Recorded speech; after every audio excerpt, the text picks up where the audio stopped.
நாளைய வாழ்க்கையை சிறப்பாக மாற்றுவது இன்றைய எண்ணங்களும் செயல்களும் தான். நம்பிக்கையுடன் உங்களது தேர்விற்கு தயாராகினால் கண்டிப்பாக உங்களுக்கு வெற்றி உறுதி.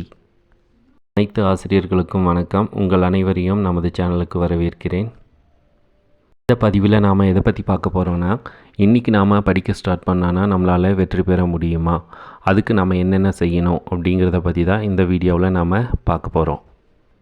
நம்மளோட வெற்றிக்கு முக்கியமாக இருக்க போகிறது எது அப்படின்னு பார்க்கும்போது, நம்ம நல்லா படிக்கணும், நல்லா ரிவிஷன் பண்ணணும். அது மட்டும் இல்லாமல் நாம் டைம் மேனேஜ்மெண்ட்டை எப்படி பயன்படுத்திக்கிறோம், அது மட்டும் இல்லாமல் ப்ரீவியஸ் இயர் கொஸ்டின் எல்லாத்தையும் படிக்கிறதும் கூடவும், அது மட்டும் இல்லாமல் ரிப்பீட்டடாக நம்ம டெஸ்ட் எழுதுறது கூட நம்மளோட வெற்றியை உறுதி செய்யும். பதிவில் நாம் பார்க்க போகிறது time management, previous year questions, repeated டெஸ்ட்டோட இம்பார்ட்டன்ஸ் என்ன அப்படிங்கிறத பற்றி தான் நாம் இங்கே டிஸ்கஸ் பண்ண போகிறோம். டைம் மேனேஜ்மெண்ட் அப்படின்னு எடுத்துட்டோன்னா 2 இடத்துல நம்ம பொருத்தலாம். அது ஃபர்ஸ்ட் என்னென்னு பார்க்கும்போது, நாம் படிக்கும்போது எந்த மாதிரியான மேனேஜ்மெண்ட்டில், அதாவது டைம் மேனேஜ்மெண்ட்டில் படிக்கிறோம் அப்படிங்கிறத எடுத்துக்கலாம். செகண்ட் ஒன் அப்படின்னு எடுத்துட்டோன்னா, எக்ஸாம் டைமில் அந்த 3 ஹார்ஸை நம்ம எப்படி ப்ராப்பராக யூட்டிலைஸ் பண்ணுறோம் அப்படிங்கிறதுல இருக்குது.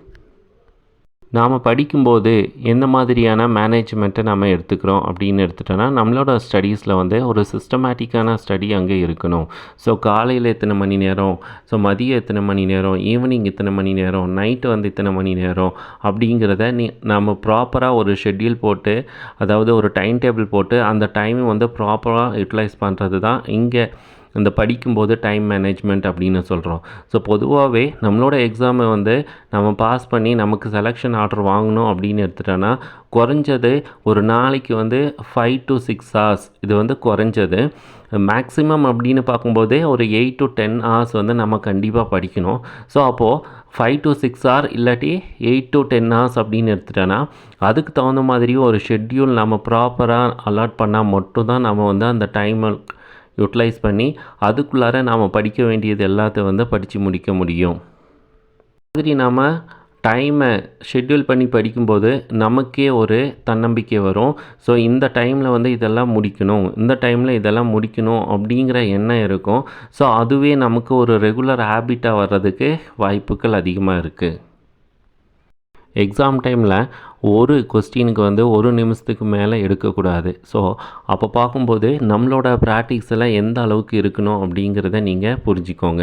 ஸோ ரிப்பீட்டடாக நீங்கள் டெஸ்ட் எழுதி பார்க்கும்போது ஒரு கொஸ்டினுக்கு 1 மினிட்க்கு மேலே டைம் எடுக்காமல் நீங்கள் ப்ராக்டிஸ் பண்ணிகிட்டே வந்தீங்க அப்படின்னு பார்க்கும்போது, உங்களோட எக்ஸாம் டைமில் எல்லா கொஸ்டினுக்கும் நீங்கள் கிளியராக ஆன்சர் பண்ணுற மாதிரி வாய்ப்புகள் இருக்கும்.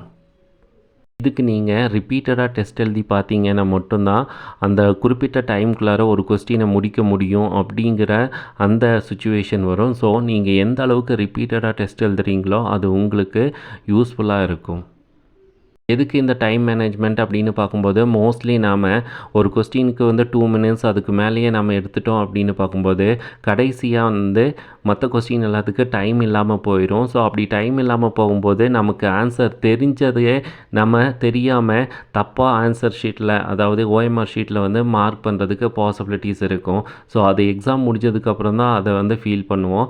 ஸோ அந்த ஃபீலிங், அந்த இது வரக்கூடாது அப்படின்னு பார்க்கும்போது, நீங்கள் ஒவ்வொரு கொஸ்டினுக்கும் ஒரு குறிப்பிட்ட டைமை அலாட் பண்ணி அதுக்குள்ளார அந்த கொஸ்டினை முடிக்கணும் அப்படிங்கிற கட்டாயத்தில் நீங்கள் ப்ராக்டிஸ் பண்ணணும்.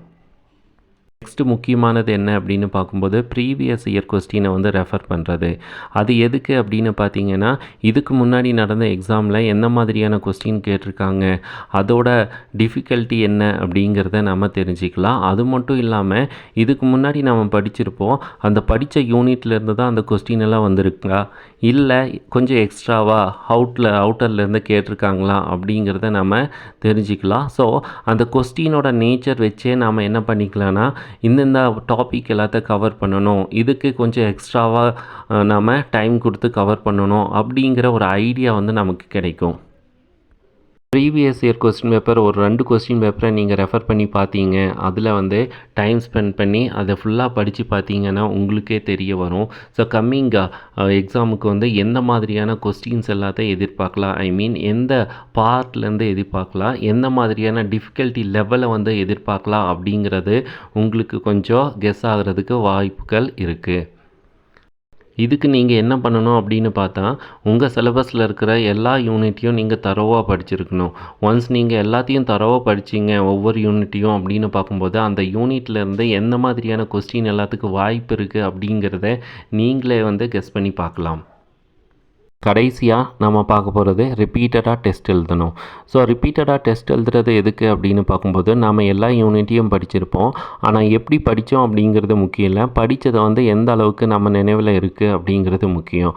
அப்போ மைண்டில் மெமரியாக ஸ்டோர் ஆகிருக்கணும் அப்படின்னு பார்க்கும்போது, நம்ம படித்தது எல்லாத்தையும் ரீகால் பண்ணி பார்க்கணும்.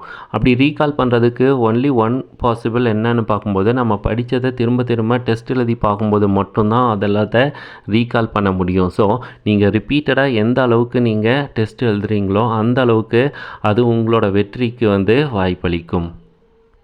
இந்த 3 பாயிண்ட்டையும் நீங்கள் சரியாக கடைப்பிடிச்சிங்க அப்படின்னு பார்க்கும்போது, இன்னையிலேருந்து நீங்கள் ஸ்டார்ட் பண்ணுறீங்க உங்களோட எக்ஸாமுக்கு அப்படின்னா, கண்டிப்பாகவே இந்த ஷார்ட் பீரியடில் உங்களால் வெற்றி பெற முடியும்.